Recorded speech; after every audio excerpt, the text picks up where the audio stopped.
I'm inspired by something, or God gives me something, or I'm inspired by something in my spirit to talk about, I normally leave it this half an hour open, because it's just in half an hour, open for people to inbox me. And I do get inbox questions, or text questions with my phone and different things like that.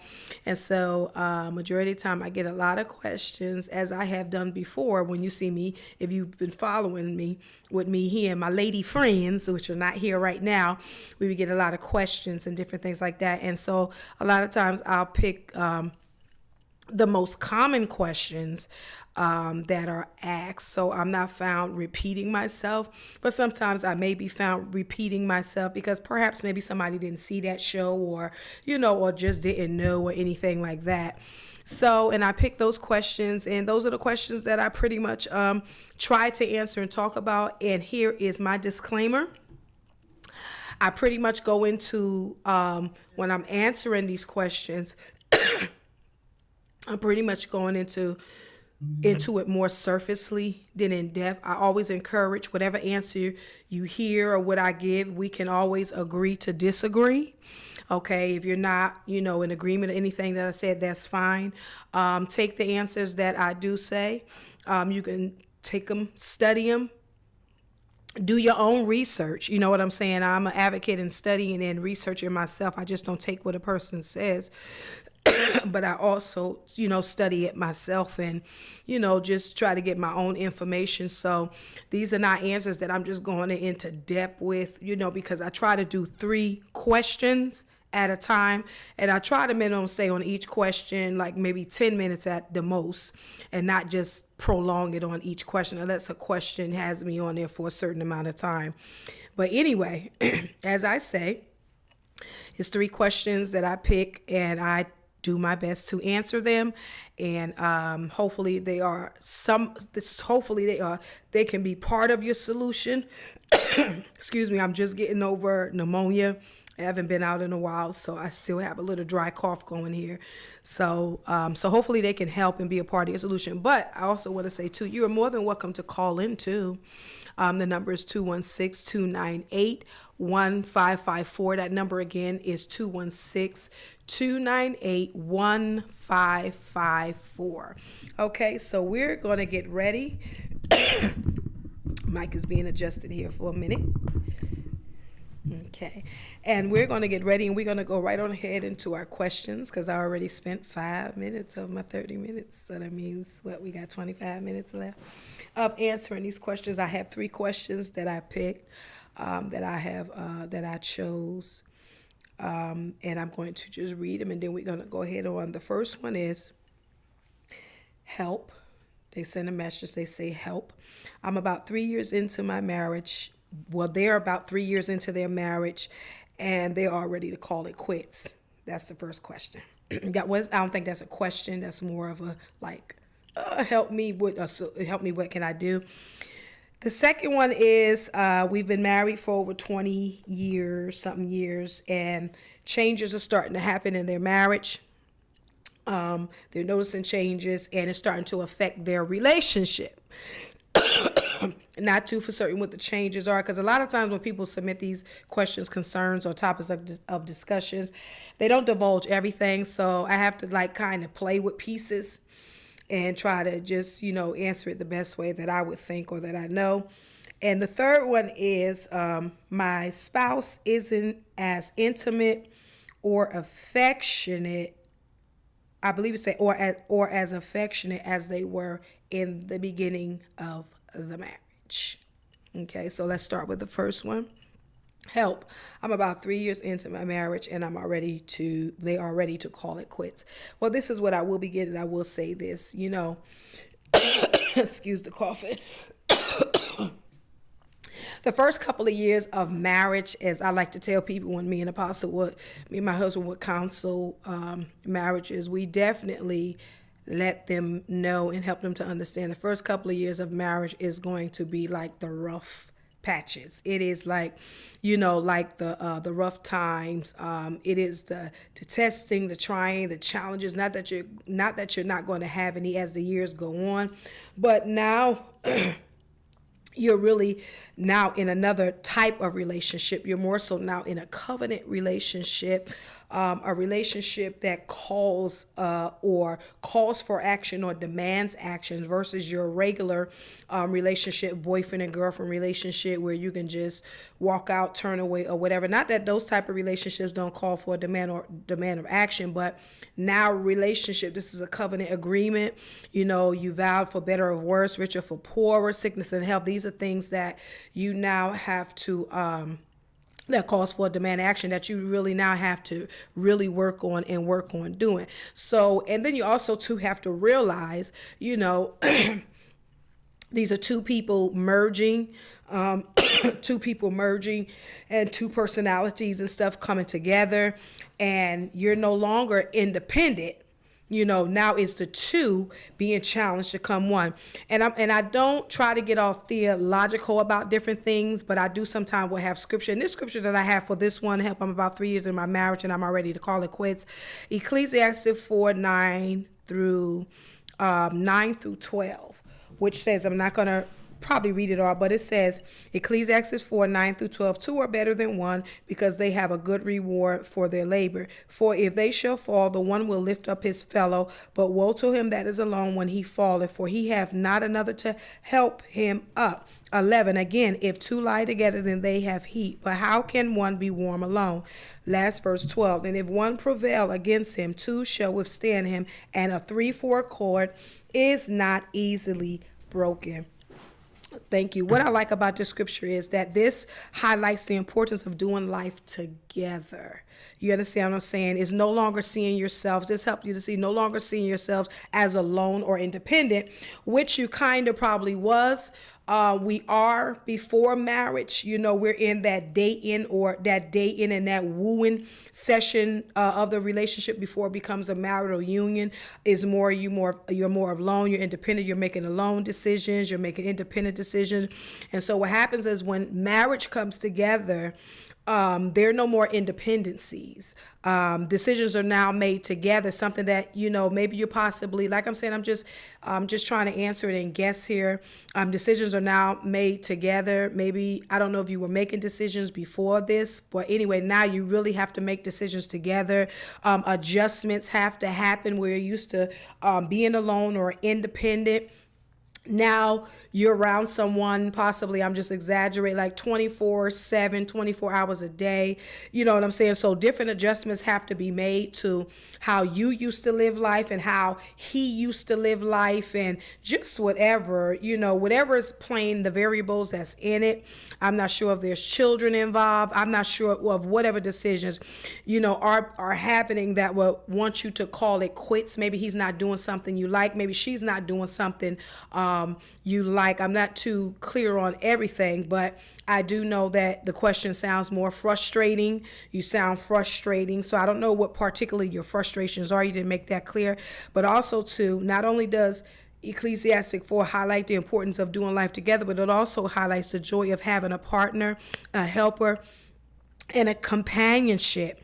You know what I'm saying? Is about two creating a greater strength together than alone, needing each other. And that 3/4 cord, that one cord that is definitely needed, is God. So the question that I would ask, where is God, in this union, in this relationship? Not sure if you're a believer or not, but if you are a believer, as a believer, you know what that means. A 3/4 cord is not easily, but you really need God in the center of everything. Is about just letting everything else go and just taking that moment and just coming together, say, hey, wait, we need to pray. We need to try to figure out what's going on here. And if you're not a believer, God is a great help. In it. So that's what that means. So hopefully I didn't want to prolong on that, but that's my answer, kind of a little bit of my answer to that. So I suggest that you take a little bit of what I said and begin with, with prayer and talking and finding out what the problem is. That's a communication. You know what I'm saying? You have to communicate to each other. What do you feel that each of you are lacking? What is the problem? Why is he not listening? Why is she not, listening? You have to communicate, and you have to really talk, and you have to find some type of a level ground, medium ground where you both can agree on and build from there. You know what I'm saying? Find something that you can agree on and just build from there, okay? But the main thing is, you didn't mention anything about infidelities. You didn't mention anything about abuse. So I'm assuming that this is just a regular. You guys are in just a regular frustration of trying to blend each other together. So that's what I'm assuming. But at any time you feel that your relationship is in any type of danger, I do not condone anything like that. Safety first, especially if there are children involved or whatever. Safety is always first, and then then you figure out everything else after that. Okay, so that's for that. Alrighty then. The next question is: we've been married for over 20 years. And changes are, changes are affecting our relationship. Okay. Not too for certain what the changes are. Once again, as I'm answering these questions, I really don't get all of the details of everything. So not too for certain what the changes are. But one thing about marriage is, relationship, just as fulfilling and joyful as a marriage can be, it also can be incredibly challenging. One thing I do know that marriage is a relationship. I put in marriage is a relationship that is meant to evolve or grow. You're forever evolving because the relationship is evolving, because you as two people are evolving. You're not the same. You say it's been over 20 years. If you take time and sit and you guys take down, you're not the same two people that you were 20 years ago.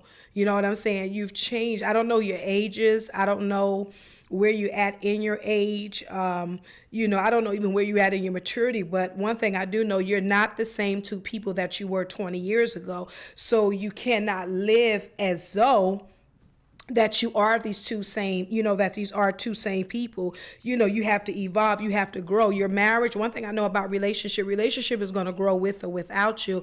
Why? Because you have different factors and you have different variables that as time go on and as a marriage or the relationship grow, these variables come into play. And one thing I always tell, married couples, you have to make sure that you're evolving and growing with whatever these variables or these factors are. You have to make sure that you're growing with them and that you're not stuck back, way back when you were, in the beginning of the stages of your marriage. So I put two factors that play a part in growing together. One is, it's many parts, but these two I thought was, important.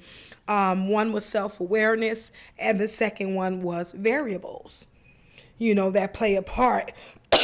And self-awareness is just nothing more than it is gaining a greater power over your emotions so that you're able to make the necessary adjustments needed in the relationship. And that's part of what self-awareness allows you to do. It's making sure that you both get what you are desiring from each other.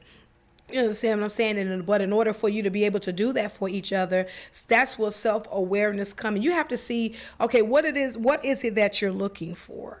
You know what I'm saying? What it is about these changes, did it change a routine that you're used to? What did it change about you? What is changing about him? What is the change about you or him that's causing such a conflict that is affecting the relationship? So you have to feel, when I talk about self-awareness, you have to see and deal with how it's affecting you and why is it affecting you? Because if both of you are experiencing these conflicts, that's how the relationship is going to be affected. Okay. So when you're doing self-awareness check, it allows for better communication, because self-awareness allows you to, assess, like, what do you need? Like, as I said, what do you need? What are you looking for? What do you feel that you're lacking? So once again, communication is very important when we're talking about relationships. It's always good. Talk along the way, communicate along the way, whether you feel that sometimes is hurtful, whether you feel sometimes is going to offend or whatever, but it's very important that you are growing and evolving and talking along the way as your relationship, as the marriage grow. It allows for you to respond rather than react, because once you find out both of you in self-awareness what it is that you need or what it is that you want, now you know how to respond. Now you know how to communicate your feelings to each other. You know how to communicate what you need to say to each other. You're not just reacting to situations, anything like that. You become more accepting or understanding of each other once you begin to do self-awareness, with each other, and you really begin to understand each other. Okay, the first one I said was self-awareness. The second one, as I said, there are many factors, but the next one is the variables, and I like to call variables are factors that are liable to affect change. What are these variables that may have entered into the relationship? Because what happens is, I'll give you an example. I think I spoke about it, a while back when the girls was here, and I talked about how me and my husband, because we had a house full of children, we had all the children and we had the grandbaby. We didn't realize just how much we really had our children in between us, and just how much of a relationship, our relationship was being affected until after we became empty nesters. And they begin to leave home and they begin to go, and we found ourselves like kind of lost or whatever.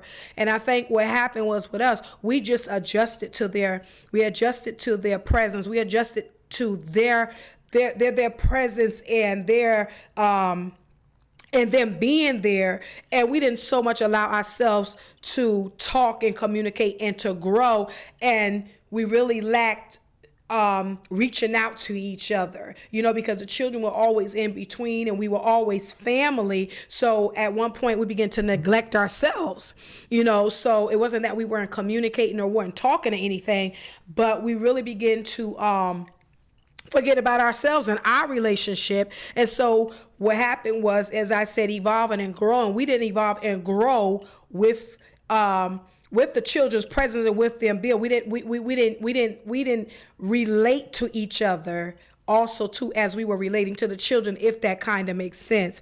So I say factors are liable to affect change. And one of the things I say is make sure that you're attentive to the changes in your relationship. And that was that. We were not too much attentive to the changes of what was going on with our children and their presence there. We were not attentive. Okay, I'm forgetting about him. He's forgetting about me. We had our communicating times. We had our together times and different things like that, but it wasn't as strong as it should have been. Because if it was, then when they left and that we became empty nesters, then we wouldn't have felt so lost. So that showed us right there. And that goes back to self-awareness. That showed us right there where we lost each other. You know what I'm saying? And we forgot about each other, So you have to make sure you're attentive to the changes, growing with the changes, adjusting with the changes. I also make sure that make sure you're growing with these variables, necessary changes and necessary adjustments. One of the things I talked about too in a relationship with a marriage, sometimes we have to be careful that we don't become so common with each other. That's just what it is, or that's just, and we forget to grow, because that very thing that we are becoming common with each other, sometimes is 9 times out of 10 is an area of adjustments that we need to make. You know what I'm saying? Just because we become common with it or familiar don't mean that is good. It's just something that we learn to just adapt to. So you have to learn when to make the necessary changes and adjustments. That's called growing with the different variables that's coming into the relationship. And some of the variables that I put down, I put children, Maybe a child has entered into grandchildren, employment, job. You could be employed, now you're not employed, so that can have changes. Family, sickness, health issues, terminal health issues, aging. And I tell people sometimes aging has a lot to do with it, because aging brings forth a maturity, brings forth a certain kind of maturity. As you're growing into the relationship, you don't find yourself doing different things in the beginning of your youth, in the youth of your marriage, that now that you're aging in your marriage, things kind of slow down. You're not the bunny rabbits no more. Okay. You could be the tortoise. You could be the turtle. Things begin to slow down. It doesn't mean that, they're changing. Maybe that could be it, because I'm not too for certain what the changes that you're talking about. Maybe it could be just that things are just slowing down, and you guys are feeling that, that effect. I put also emotional disturbances. How do you feel about each other? Disruptions. Life, and I put life happens. Life happens. Let's look at, has anything, this is where that self-awareness and different things come in. Has anything happened that affected how you see each other? There's so many different things that can come in when we're talking about changes, and we feel the changes, and when we don't turn with those life adjustments or those changes, sometimes we're so used to being who we are till we don't change with the adjustments the necessary adjustments that we need to make. So I would say, examine that. Examine where you are. You said it's been over 20 years. Examine where you are. I said it before, and and if you follow, I've said it before. You probably heard me say it before. There was a time after, I think it was 25 years. No, not 25, 10 or 20 years. Me and my husband, we just decided to, not that anything was wrong or anything was crazy happening or anything. We decided to just go see counselor. Assess, see where we were at, assess our relationship. Let's talk about it. How are you feeling, honey? How are you feeling, husband? How are you feeling, wife? Do we see each other as the same? It wasn't, like I said, it wasn't nothing that was happening or anything crazy, but we just took that time to incorporate a counselor. Maybe that's what you need. Don't be afraid to seek out counseling, seek out help. You know what I'm saying? The last thing we want is divorce or anything like that, but don't be afraid to do that. There's nothing wrong with seeking out counseling, sitting down, talking with someone, and that medium is good, because that medium allows you to be able to converse with each other without interruption. Sometimes as married people, we can't converse with each other without interruption, because one, we want to be heard. You know what I'm saying? We want to be heard. We want to be validated. We want our feelings to be shown and different things like that. So this is where I just feel that a counselor, can be of some help. That medium where, okay, let him talk, let her talk, and help you to process through what it is that each of you are trying to say. So that's something you can consider, if he's willing or if she's willing, that maybe you guys sit down and talk with a counselor and seek out some type of help to see where you guys are you at with each other. And so one thing I put also too, marriage, one thing we have to understand, marriage or the relationship, it's not going to do the work for you. It does not do the work for you. You have to do the work for yourself. The marriage is over. That day is over. That's one day, versus the lifetime that you have vowed and to come in a covenant agreement with each other. You have to do it for yourselves.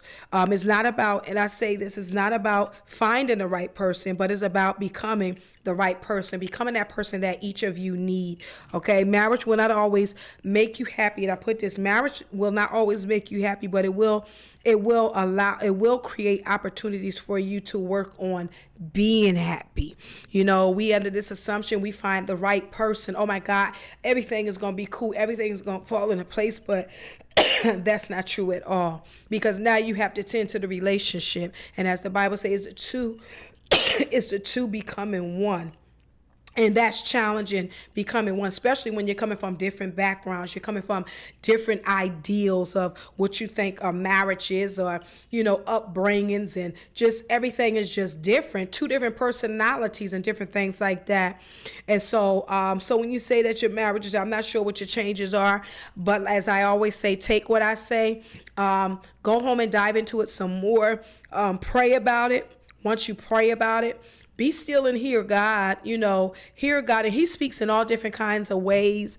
He may speak through, he speaks through his word, but he may speak through a conversation with your friend, or, be open to hear, different type of suggestions, as you're talking to people, and trust God. And most of all, be willing to change, be willing to make the necessary adjustment. It's not that somebody's getting over on you, or somebody's, punking you or anything like that, but you want to make the necessary changes and make that turn, be able to make those turns when these different variables come into play. Okay. And I'm gonna get off of that because I got a couple of more minutes. The last one is, my spouse isn't as intimate or affectionate as they were in the beginning of the marriage. Once again, I can go back to what I was saying a little bit in this second one. It's communication. What has changed? As I say, I get these questions. I don't know all the details, but you take it and you dig and research your own self. But what has changed, that is the intimacy and the affection is not like it was in the beginning. I don't know. It doesn't say how long you've been married, so I don't know how long you've been married. That can play a part, as I said previous in the last one. It's not that things have changed, but sometimes things are just slowing down. What are the variables? What are different things that have entered into the relationship? Are you dealing with issues, unresolved conflicts? Those can harden the heart. Those can have an effect on intimacy. Those can have an effect on affection. It could be all different types of things that could affect a person. Have you talked about maybe something in the childhood is coming up? Something has happened. Maybe you guys are looking at each other in a different light. Find out what is going on. Communication is the key to find out. That's the only thing. That's the only way you're going to know what is changing in a relationship. That's the only way you're going to know how you're feeling about each other. Intimacy, affectionate. Is there things going on with his body? Is there things going on with your body, with the wife's body, that maybe you're embarrassed to talk about, or or anything like that? It can be different things that can affect intimate and affectionate. But one thing I do know about this much: as a relationship and a marriage evolves, it's not going to be like it was in the beginning. Things slow down, things happen. And as I say, you have to be able to make those necessary adjustments and those necessary changes. So my time is up. I got about 3 or 4 more minutes here, but I do want to say thank you for joining me in the Marital Toolbox, and I hope I said something that can kind of help. But as I say, research and do more. And like I said, we agree to disagree, but however you do, whatever you do, don't stop fighting for your relationship or your, and most of all, pray and seek God. And if you don't know him, incorporate him, seek after him. Okay? Thank you so much for being with me. God bless you.